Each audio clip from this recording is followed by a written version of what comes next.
कैसा जल पीना चाहिए, कैसा जल नहीं पीना चाहिए। कहते हैं खड़े होकर के कभी भी जल पीना नहीं चाहिए। कुछ किसी का आदत होता है ना, खड़े होकर के जल पिए। ये एक तो शास्त्र ने कहा है कि खड़े होकर के जल नहीं पीना चाहिए।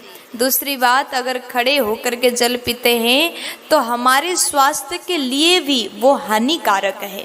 खड़े खड़े कभी जल नहीं पान करना चाहिए और बाएं हाथ से उठा करके जल को नहीं पीना चाहिए, या फिर जल में मुंह को लगा करके पशु की तरह भी जल को पान नहीं करना चाहिए।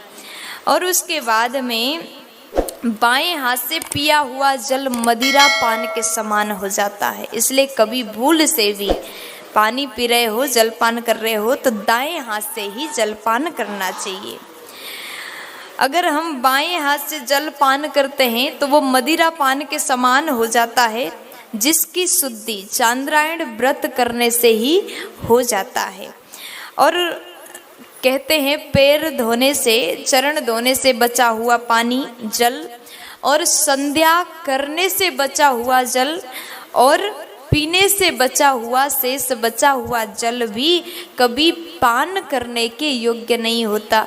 अभी आपने जो श्रवण किया, इन बातों का ध्यान दीजिए। बाएं हाथ से कभी जल नहीं पीना है, खड़े खड़े कभी जल नहीं पीना है, और हम संध्या करते हैं, उसके बाद शेष बचा हुआ, पीते पीते शेष बचा हुआ जल, ऐसे जल को भी कभी पान नहीं करना चाहिए। शुद्ध जल को ही पान करना चाहिए।